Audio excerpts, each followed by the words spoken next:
សកកម្មពិសេស I Mission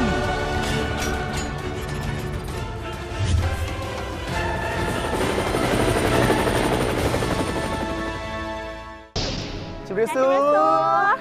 ខ្ញុំបាទមុនលីម៉ានេះខ្ញុំខំចរិយាបាទថ្ងៃនេះខ្ញុំបាទទាំងពីរបានលេងហ្គេម I Mission បេសកកម្មពិសេសចាដែលយើងខ្ញុំទាំងពីរនាក់គឺនឹងព្យាយាមបំពេញឲ្យបានគ្រប់លក្ខខណ្ឌនិងបេសកកម្មទាំងអស់គ្នាបានដល់ទិសដៅប៉ុន្តែយ៉ាងណាមិញខ្លាចយ៉ាងណាចាភ័យយ៉ាងណាក៏ត្រូវទៅតស៊ូឲ្យដល់ទីបញ្ចប់ហើយសង្ឃឹមថាបងប្អូននឹងគ្រប់គ្រងលើកទឹកចិត្តដល់យើងខ្ញុំទាំងពីរនាក់ផងដែរជំរាបសួរបងប្អូនទស្សនិកជនចានាងខ្ញុំឈ្មោះវ៉ូលីបាទខ្ញុំបាទអ៊ុំសវណ្ណគិរីបាទក្នុងសប្តាហ៍ទី1នេះខ្ញុំនឹងបញ្ញាចិត្តថានឹងខំប្រឹងស៊ូឲ្យដល់ទីតាំងមុនគេបងអស់បេសកកម្មពិសេស I Mission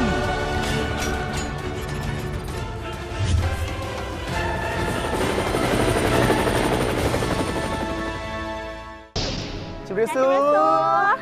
ខ្ញុំបាទមុនលីម៉ានេះខ្ញុំខំចរិយាបាទថ្ងៃនេះខ្ញុំបាទទាំងពីរបានលេងហ្គេម I Mission បេសកកម្មពិសេសចាដែលយើងខ្ញុំទាំងពីរនាក់គឺនឹងព្យាយាមបំពេញឲ្យបានគ្រប់លក្ខខណ្ឌនិងបេសកកម្មទាំងអស់គ្នាបានដល់ទិសដៅប៉ុន្តែយ៉ាងណាមិញខ្លាចយ៉ាងណាចាភ័យយ៉ាងណាក៏ត្រូវទៅតស៊ូឲ្យដល់ទីបញ្ចប់ហើយសង្ឃឹមថាបងប្អូននឹងគ្រប់គ្រងលើកទឹកចិត្តដល់យើងខ្ញុំទាំងពីរនាក់ផងដែរជំរាបសួរបងប្អូនទស្សនិកជនចានាងខ្ញុំឈ្មោះវ៉ូលីបាទខ្ញុំបាទអ៊ុំសវណ្ណគិរីបាទក្នុងសប្តាហ៍ទី1នេះខ្ញុំនឹងបញ្ញាចិត្តថានឹងខំប្រឹងស៊ូឲ្យដល់ទីតាំងមុនគេបងអស់ជំរាបសួរបងប្អូនទាំងអស់គ្នាចា៎នេះខ្ញុំច័ន្ទស្រីរតន៍គឺជាតារាសម្ដែងនិងជាពិធីការមួយរូបខ្ញុំបាទឈ្មោះឈួនតារាវិទូជាតារាសម្ដែងនិងតារាមហាយម៉ូដហើយ season 2 នេះនាងខ្ញុំនឹងពុះពៀរាល់ឧបសគ្គទាំងអស់អត់ខ្លាចអីទាំងអស់ចាពុះពៀគឺយើងត្រូវធ្វើយ៉ាងណាគឺបានជាភារកិច្ចមួយតទៅបានចាសម្រាប់ខ្ញុំបាទជាលើកទី1ហើយមានអារម្មណ៍ថាយើងភ័យដែរពីព្រោះថាមិនដឹងជាវិញ្ញាសាមានភាពលំបាកឬស្រួលមិនដែរអញ្ចឹងទោះបីជាមានឧបសគ្គយ៉ាងណាក៏ដោយគឺពុះពៀរាល់ឧបសគ្គនោះគឺជំនះយកជ័យលាភីតទៅបានចា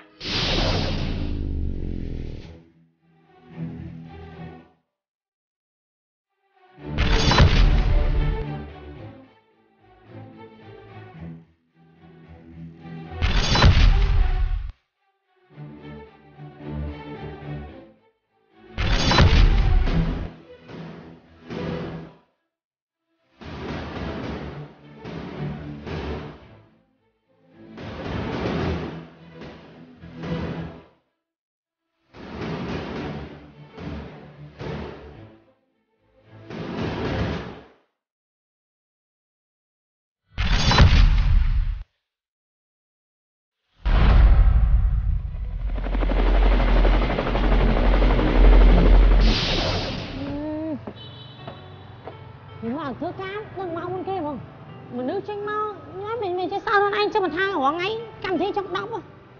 ហ៎តែពេលដេកគ្មានមកថ្ងៃតោះឃើញគេមកទៀតអត់ទេញ៉ាំទីអត់ទេខ្ញុំដាក់កម្រិតខ្លួនឯងហ្មងចង់ថាបើសិនជាមកយឺតអើយត្រឹម2ម៉ោងអីវាគាត់លេតអីយឺតដល់1ម៉ោងអីចឹងអត់ត្រូវសោះហ្មងអត់ម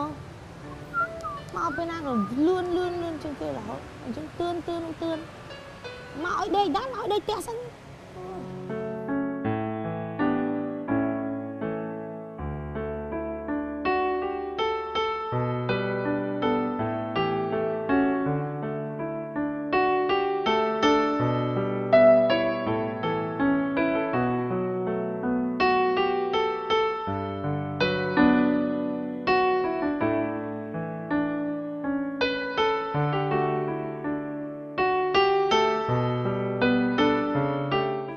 Sama?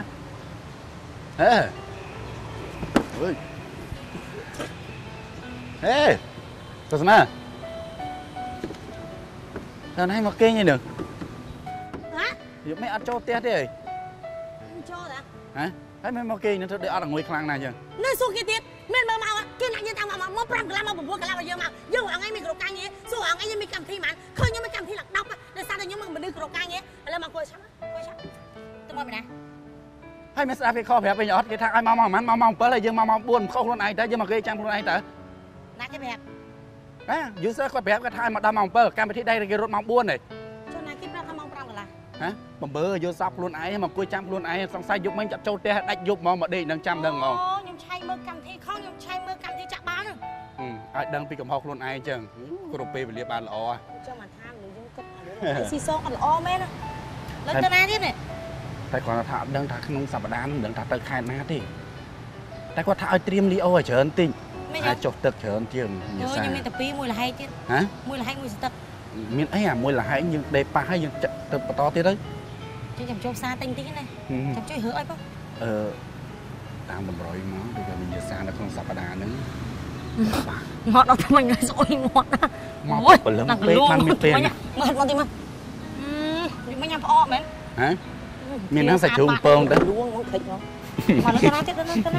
នឹងសកលួងតែគាត់ថាវិញ្ញាសានៅក្នុងសប្តាហ៍ហ្នឹងគឺពិបាកជាងសប្តាហ៍មុនទៀតមែនច្បាស់ហ្មងហើយតាម user ក៏និយាយប្រាប់មកថាសូម្បីតែពិធីការនេះនៅក្នុងកម្មវិធីនេះក៏វិញ្ញាសាពិបាកលើនឹងទៀតគាត់ចង់និយាយថាឲ្យយើងអ្នកនាំកម្មវិធីនេះគឺត្រូវតែធ្វើឲ្យពួកគេនឹងស្ទើរតែខ្លាចដែលចង់ចូលរួមប្រកួតអូអញ្ចឹងហ៎ស្អីមកកាប់មកព្រលឹមពេកខ្លាចយឺទៅពេកអញ្ចឹងបាត់ន័យថាវគ្គហ្នឹងគឺយើងពិបាកដែរហ្នឹងអញ្ចឹងកម្មវិធីហ្នឹងយើងរត់បដាចាំឈ្មោះពេកដុសថ្មីតាមផ្លូវបដាដែរទៅហ្នឹងហើយអូខេឥឡូវគាត់ណាតែគាត់ថាយើងនៅចាំមើលតិចសិនថាបេក្ខជនទាំងអស់មកជុំផ្ទះហើយនៅចាំជុំហើយចាំយើងទៅជួបពួកគាត់ហើយនឹងប្រាប់ពីលក្ខន្តិកកម្មវិធីរបស់យើងចាដល់យើងធ្វើទេឥឡូវទៅជួបពួកគាត់ហ្នឹងជួបឥឡូវទៅជួបឥឡូវចាំកាលពីមកដេកចាំតាំងយប់អីមិនចឹងធាននិយាយមែនតើមកឲ្យគាត់ប្រាប់គ្នាឯងផងដៃគូគ្នាយើងកុំមកគេមកដឹងមុននេះអញ្ចឹងប្រាប់ផងដឹងថាមនុស្សខ្ញុំស្រឡាញ់ការងារមោទនភាពពេកហ៎មិនមែនសង្ស័យយកមានចូលផ្ទះដាច់ជុកមកមុនកំណត់ដេកចាំនៅមុនអត់មានទេលោកអ៊ំសុធា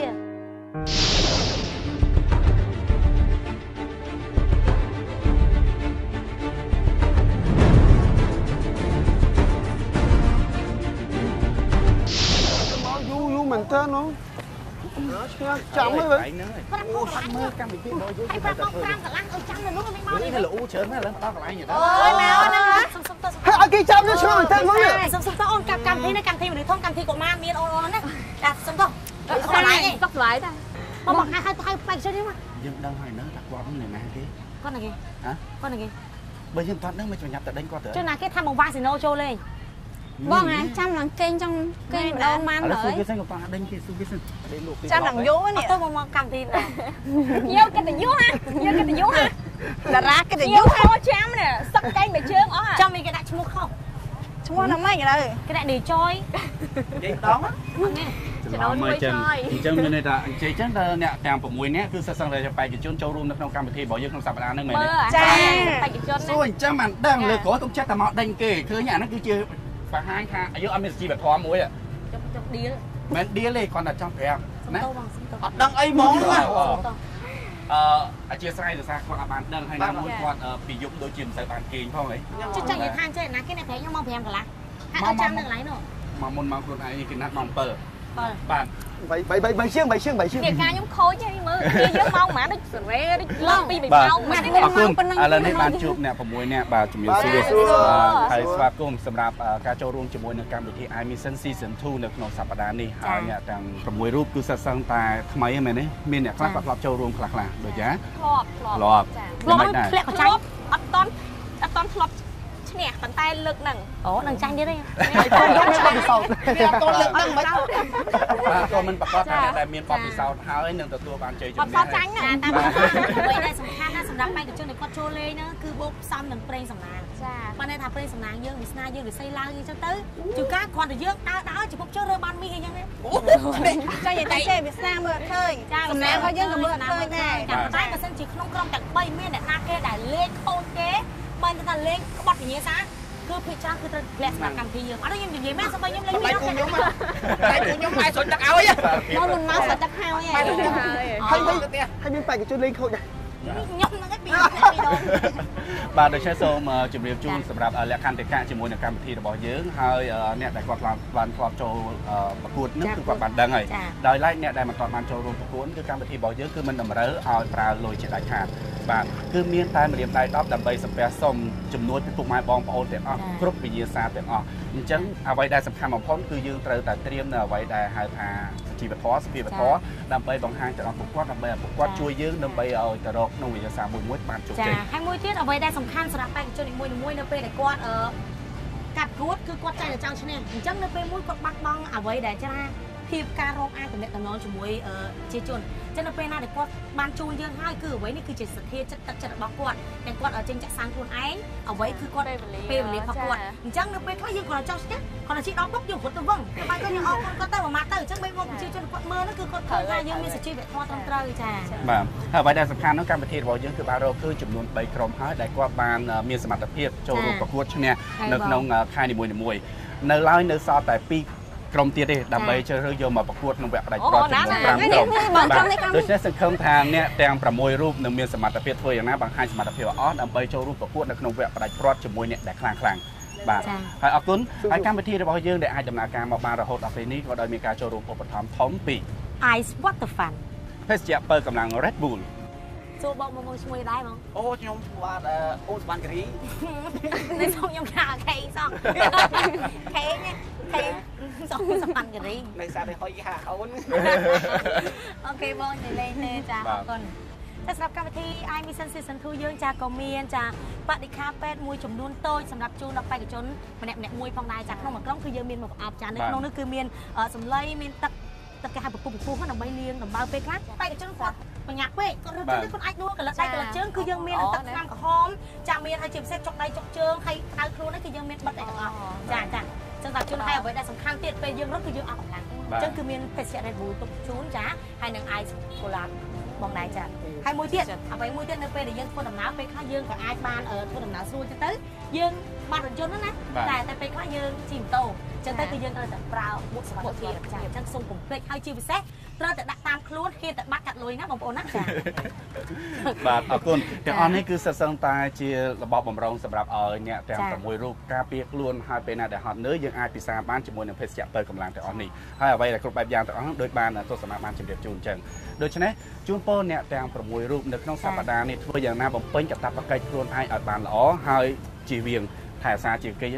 នេះគឺសមត្ថភាពខ្លួនឯងព្រោះថាយើងមើលអត់ឃើញទេវិញ្ញាសាក៏យើងមិនដឹងដូចគ្នាថាតម្រូវឲ្យជួបអីខ្លះដែរបាទដូច្នេះ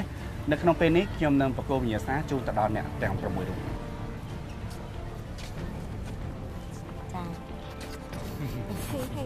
ចុងក្រោយមានបាត់រើបងហ្នឹង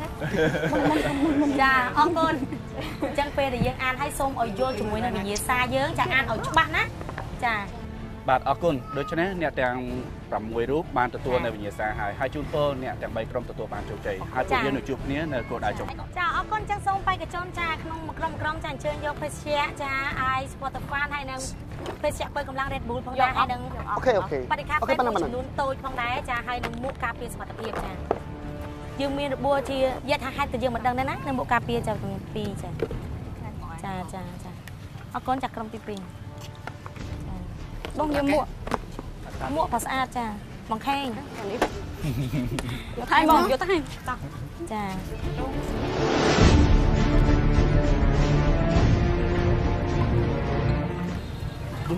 មកការពារទៀត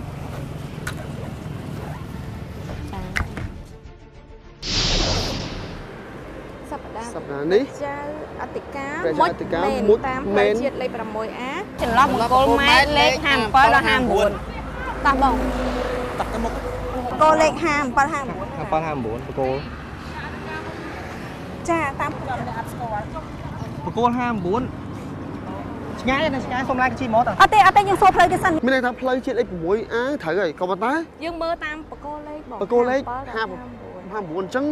នៅក្នុងតាមផ្លូវហ្នឹងឯងបងប៉ុន្តែយើង6គីឡូសំខាន់យើង6គីឡូអត់ខ្ញុំមិនដឹងថាម្ដងនេះត្រឹមនេះបកគោលេខប៉ុន្មានឥឡូវសំខាន់យើងរកអីជីឲ្យទៅដល់ចន្លោះហ្នឹងចាំយើងសួរគេមានវត្តណាចិត្តហ្នឹងហើយសួររកលេខកូនឥឡូវតោះរកអីនេះឡាននេះបងនេះសាក់សួរគាត់ហ៎បងជំរាបសួរបង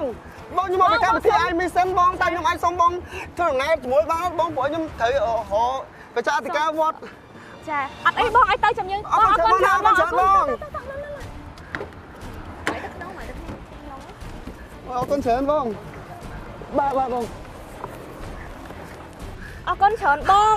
បាន អរគុណមែនទែនបង ជួយជូនពួកខ្ញុំបងខ្ញុំសុំទៅធំខាងមុខបកគោល57 59ណាបងចាឥឡូវហ្នឹងគឺទិសដៅដំបូងរបស់យើងគឺយើងត្រូវខ្ញុំគិតថាយើងទៅដល់វត្តយើងសួររបេក្ខអធិការដែលមានមុជមែននៅផ្លូវ 6A ហ្នឹងហើយអញ្ចឹងមកឯងជួយមើលតាមបកគោលលេខ57ដល់59នេះសួរបងកន្លងបកគោម៉ែត្រលេខ57 59ណាណាវិញបងកន្លង57 59បាទគោម៉ែត្រ អត់ស្គាល់ដែរ ចាខ្ញុំសុំសួរតិចបានទេប្រជាអធិការមុតមែនតាមផ្លូវចិត្តលេខ 6A បកគោភ្លើង57 59នៅណាវិញអើបង បកគោ57 59នៅខាងមុខនោះឆ្ងាយណាស់ទៅសុំឡានទៅជិះហ្មងទៅតោះ បងត្រូវទៅណាទៅដល់ណាបងខ្ញុំទៅដល់កំពង់ចាមអូទៅដល់កំពង់ចាម នេះបងអរគុណច្រើនបងជួយទៅកាន់តែលឿនកាន់ អូខ្ញុំខានបងមែនតើបងអរគុណច្រើនណាបងអើយបង បងប្រុសជំរាបសួរបង អាមីសិនធូបង បងខ្ញុំសុំរូបទៅដំណើរទៅបងទៅមកទៀតហើយបង អត់មានឡាយបងណា សិតតាបានបងសុំតើណា បាទបង ចាអរគុណច្រើនបងចាខ្ញុំចង់សុំផ្លូវបងទៅមុខថបានហើយបង ទៅមុខបកគោម៉ែត្រទី57 59ណាបង បងទៅត្រូវទៅផ្លូវហ្នឹងខ្ញុំសុំទៅ សិនធូបងកម្មវិធីហ្គេមបាទបង ចាអរគុណច្រើនបងតែពីរនាក់ប៉ុន្តែគាត់អ្នកមុនគាត់រវល់ដែរអីវ៉ាន់ពេញគាត់ក៏ចង់ឲ្យយើងជិះជាមួយដែរប៉ុន្តែគាត់ថាអីវ៉ាន់គាត់ណែនជំរាបសួរបងមកទៅតាមផ្លូវជាតិលេខ 6A ហ្នឹងមែនទេបង មកកម្មវិធីអាមីសិនណាបង ចាបង 6A ហ្នឹងមែនទេបងច្រឡោះបកគោភ្លើងម៉ែត្រលេខ57 59ណាដឹង គាត់ដឹងដែរហ្នឹង អញ្ចឹងចន្លោះពី57ទៅ59ម៉ែឆែកមើលមានវត្តណាបើមានតែមួយយើងចូលទី1យើងរកអស់ចិត្តតែបើសិនជាមាន2យើងត្រូវមានទិសដៅ2 អូខេឥឡូវសល់5 4គីឡូទៀតឥឡូវដល់នៅមុខទៀតមានសាលាសុខបាធាយមានមន្ទីរពេទ្យបាធាយសាលាបាធាយឥឡូវវាដល់ប្រគួតទី55មកជិតដល់ សំណាងថ្ងៃហ្នឹងមេសតុងមកឲ្យផ្លូវក៏ស្អាតទៀតបានសុំបានលឿនទៀតបានលឿនហើយបានជិះព្រួយទៅលាយស្រួល លើកទី1ខ្ញុំជិះអញ្ចឹងទេបង ហើយសុំដល់បាទ ចាត្រូវបានតាំងពីដំបូងប៉ុន្តែគាត់បានបងខាងមុខគាត់ពេញតែបងត្រូវប្រយ័ត្នមើលបកគោបងអរគុណច្រើនណាស់បងចាអរគុណចាសុខសប្បាយបងចា តែវិញជំរាបសួរឃើញស្គាល់ប្រជាអធិការមុជមែនហ្នឹងហើយវត្តបាធាយទៅមុខទៀតចាហេតុម៉ានទៅខែជាង1គីឡូដីទៀត1គីឡូដីអញ្ចឹងអាចទៅដល់ក្រុមផ្សារបាធាយក៏បានដែរ1គីឡូជាងតិចចង់តាមខំវាវត្តហ្នឹងរត់ចូលវត្តប្រធានអ្នកមិញ វត្តបាធាយ ចាមុតមែនណាមិញចា ទៅដល់កន្លែងផ្សារគេហ្នឹងតែខាងនេះដៃណា ខាងស្ដាំដៃនៅក្នុងវត្តប្រធាន គេនៅអែបហ្នឹងមានអីដាក់ អត់មានខ្លាំងទ្វារកន្លែងស្រួលឆាប់ចូលដល់វត្ត ចាអរគុណច្រើនណាស់មិញចាអរគុណចាឥឡូវនេះយើងកំពុងតែធ្វើដំណើរទៅរកប្រជាអធិការវត្តមុតមែនតាមផ្លូវជាតិលេខ 6A ដែលយើងត្រូវរកចន្លោះបកគោម៉ែត្រលេខ57 59អញ្ចឹងឥឡូវយើងមកដល់ចំណុចលេខបកគោ50គាត់ទេណាដូចប្រហែលជា50គាត់ក៏ប៉ុន្តែពួកយើងក៏អត់ដឹងថាវត្តមួយណាដែរគាត់ថាយើងសម្ដៅឲ្យដដែលបានត្រូវមើលចាចន្លោះ57 59យើងឲ្យសុំប្រឈប់ហើយអញ្ចឹងសង្ឃឹមថាយើងនឹងទៅដល់គោលដៅមុនគេចុះបាទចាដល់បងជុំបងសុខសប្បាយទាំងទៅទាំងមកបងអរគុណបងអរគុណនៅទឹកចិត្តបងណាបងអរគុណច្រើនបងបាទអរគុណបងណាសុំតបងទៅបងនៅនឹងមានវត្តមួយឈ្មោះចាតកាមុជមែនទេបងមុជមែនណាលើនឹងមានវត្តហើយបងយើងឡាប់ណាបងឡាប់ហើយណាបាទអរគុណច្រើនបងណាអរគុណច្រើនបងសំខាន់ទៅដល់វត្តហ្នឹងគេដឹងបងនោះអូយពួកហ្នឹងមកតោះ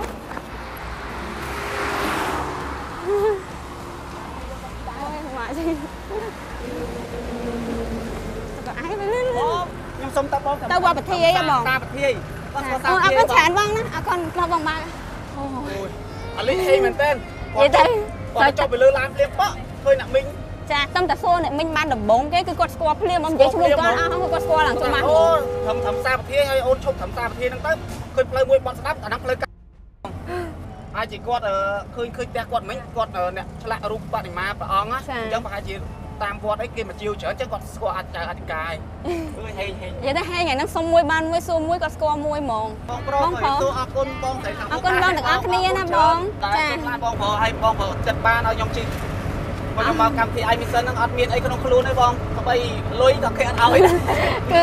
ស្វ័យលើម្រាមដៃ10ដែលសុំបងប្អូនទាំងអស់គ្នាឲ្យជួយឲ្យពួកខ្ញុំដោយសារផងបងខ្ញុំអរគុណច្រើនបងជំរាបលាបងអរគុណចិត្តបងអរគុណគុណតោះទៀតមីងមានសួរមីងជំរាបសួរមីងចន្លោះពីផ្លូវហ្នឹងទៅមុខទៀតមានវត្តទេចាំមីងស្គាល់ព្រះចៅអធិការមុតមែនទេ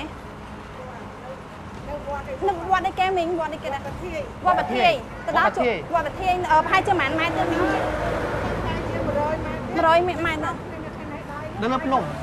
អត់ទេនៅក្រោមដីចាឥឡូវយើងដឹងហើយព្រោះអ្នកមីងក៏បានប្រាប់ឲ្យថាវត្តនេះចិត្តនេះតែប្រហែលជា100ម៉ែត្រនេះដល់ជួបព្រះចៅអធិការចាំមុតមែនហើយអញ្ចឹងកំពុងប្រសូបាយធ្វើដំណើរសិនចាឥឡូវខ្ញុំបានសុំម៉ូតូគាត់បានជិះហើយឥឡូវកំពុងតែឈ្មោះដំណើរទៅវត្តដែរអរគុណច្រើន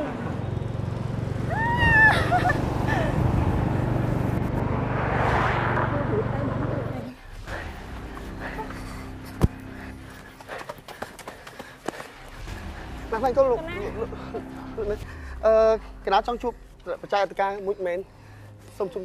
គាត់ណាជួបប្រាប់បានទេចាបងអញ្ចឹងខ្ញុំអរគុណបងច្រើនណាស់ចាអរគុណបងមែនទេចា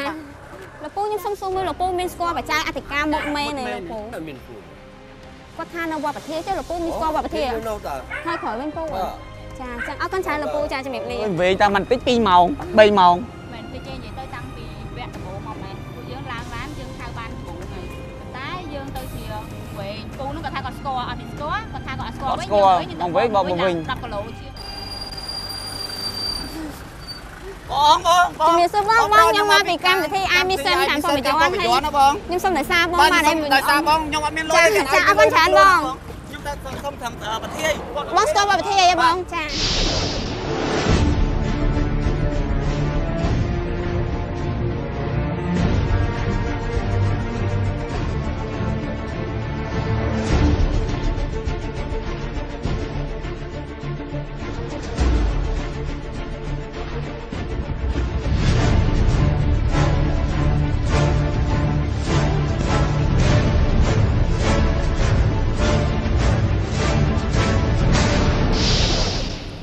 ទស្សនិកជនចាសម្រាប់វិញ្ញាសាបន្ទាប់គឺយើងតម្រូវឲ្យបេក្ខជនមួយចាមករកចាបច្ចេកអធិការវត្តដែលមានព្រះនាមចាមុតមែនចាបន្ទាប់មកបច្ចេកអធិការវត្តគាត់នឹងជូនជាវិញ្ញាសាចាឲ្យសម្រាប់វិញ្ញាសានោះគឺតម្រូវឲ្យបេក្ខជនមួយចា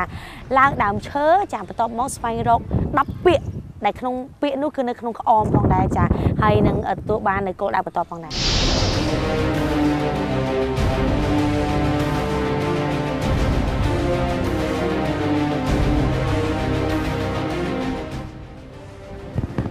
កូនច្រើនទៅអរគុណទៅអរគុណច្រើនទៅបាទស្បាយគុំស្បាយគុំកណាមកពីកម្មវិធីប៉ុបាយ័នមកស្បាយគុំព្រះអង្គគុណលោកតាចាតកម្មមែនហើយទៅចង់សុំវិញ្ញាសាពីបងសុំ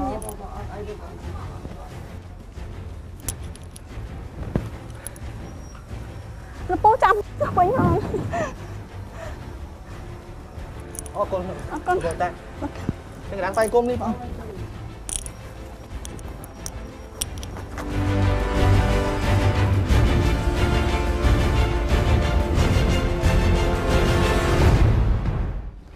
ស្វែងរកអក្សរ10មកគុំចូលគ្នាឲ្យដឹងពីគោលដៅបន្តប្រុសឡើងដើមឈើរក5អក្សរស្រីលូកដៃចូលក្អមស្វែងរក5អក្សរខាងប្រុសឡើងដើមឈើរួចទើបខាងស្រីលូកយកបានដើមឈើខកគេម្ដងមកបងវាសួរលោកតាកណាស្វែងគុំលោកតាលោកតាវាសួរស្វែងគុំព្រះអង្គព្រះអង្គកណាទាំងពីរមកពីកម្មវិធីបេសកកម្ម iMission មកកម្មវិធីឲ្យមករកព្រះអង្គពនាមមុជមែនចាព្រះអង្គបងសុំសាបាទព្រះអង្គអរគុណព្រះអង្គកណាស្វែងគុំលាសាធុព្រះអង្គកណាស្វែងគុំលាលោកតាមកញ៉ាំលោកតាបងយើងរកមកដុំដើមឈើអូខេអានេះខ្ញុំគ្រាន់តែគិតណាបងឯងគិតមិនមានតែចឹងក្នុងបាក់វែងហ្នឹងគុំអាចចេញជាពាក្យឬប្រស្នាតអូខេឥឡូវយើងមកមួយបាយវែងមិញខ្ញុំសុំឡានបងប្រុសមួយជីមក គាត់ថាស្គាល់ទៅពេលជិះម្ដងនេះគាត់ថាអត់ស្គាល់ ហើយឡើងហួរឡើងច្រើនគីឡូ បកទៅវិញ ចឹងមកខ្ញុំឆ្ងល់ថាមិនបានគេដាក់ខុសពីវិញ្ញាសាបើបងនៅថានៅមុខទៀតគេបងយើងទៅយឺតជាងគេក៏មិនបានថាយើងចាញ់ដែរធម្មតាអត់អីបងដាក់ខ្ញុំត្រឹមហ្នឹងក៏បានដែរបងចាអរគុណច្រើនណាបងបងអរគុណបងទាំងអស់គ្នាណាចាចាជំរាបលាបងបងដែរបងអរគុណច្រើនបងបងស្គាល់ចាអធិការមុខមេនេះនៅក្នុងវត្តនេះបង ចាចាអរគុណច្រើនបង